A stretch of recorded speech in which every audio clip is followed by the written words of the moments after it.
Indonesia masih mengalami musim penghujan, bahkan menghadapi cuaca ekstrim.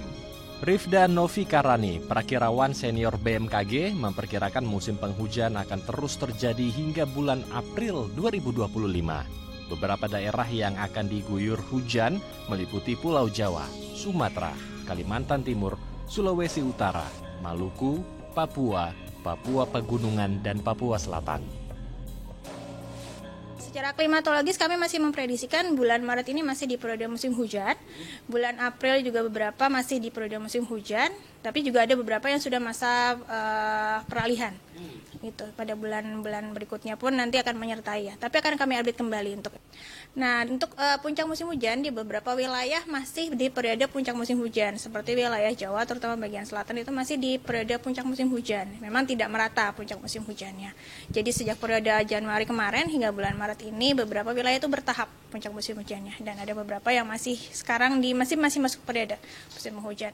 Hanya saja memang namanya ketidakstabilan atmosfer pada saat musim penghujan ini juga terjadi, di mana yang tadi Mas katakan kemarin hujannya sampai intensitasnya tinggi, kemudian ada setelahnya cenderung periodenya panas gitu ya, habis itu hujan lagi, karena memang itu jadi istilahnya dinamika atmosfer itu kan sedang dalam masa-masa mencari kesetimbangan gitu. Jadi pada saat periode musim penghujan itu energinya masih cukup banyak gitu ya. Energi terjadinya pertumbuhan awan-awan hujan masih cukup besar, itu yang menyebabkan potensi hujannya jadi tinggi. Untuk mengurangi curah hujan tinggi di wilayah Jabodetabek, pihak BMKG yang bekerja sama dengan BPBD Jakarta akan melakukan teknologi modifikasi cuaca, yaitu mencegah masuknya awan penghujan di daerah tertentu dengan menabur garam di awan.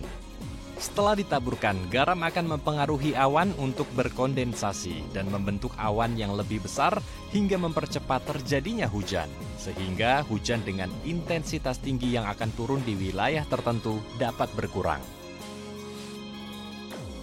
Sebenarnya pada dasarnya tujuan dari modifikasi cuaca memang itu, membantu atau meminimalisir dampak atau mengurangi dampak dari ketika ada ancaman bencana atau ancaman cuaca ekstrim. Gitu. Tapi kembali lagi dilihat dari momennya gitu. Kalau seperti sekarang kan ini sebenarnya faktor pemicu cuaca ekstrimnya ini bisa dikatakan skalanya tidak lokal gitu ya, cukup besar gitu, karena tidak hanya wilayah Jawa Barat saja yang potensi hujannya tinggi, tapi juga seperti wilayah Sumatera Barat, Bengkulu, Sumatera Selatan, Lampung juga curah hujan yang terukur juga cukup tinggi gitu. Jadi bisa dikatakan kalau dari segi dinamika atmosfernya itu tidak masuk lokal, jadi masuk skala-skala meso atau skala-skala regional gitu. Nah, dengan faktor pemicu cuaca yang cukup besar seperti ini, tentu saja hanya dilakukan modifikasi cuaca di satu titik, tentu saja akan terlihat kurang efektif tentu saja sebenarnya kan. Tapi paling tidak dengan adanya modifikasi cuaca itu kita bisa mengantisipasi gitu ya.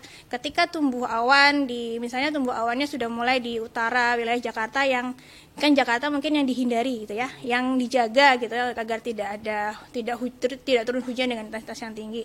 Nah, ketika ada awan-awan yang tumbuh di utaranya yang akan menuju atau meluas ke wilayah Jakarta, bisa dihalau gitu ya.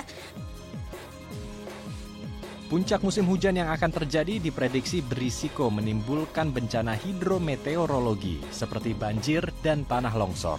Karenanya BMKG mengimbau agar warga mengikuti perkembangan informasi cuaca dari situs BMKG, membersihkan saluran air, membersihkan drainase, menjaga lingkungan, dan membuat resapan air agar terhindar dari risiko bencana hidrometeorologi hingga April mendatang. Endro Pakpahan, Febri Indra, Dai TV.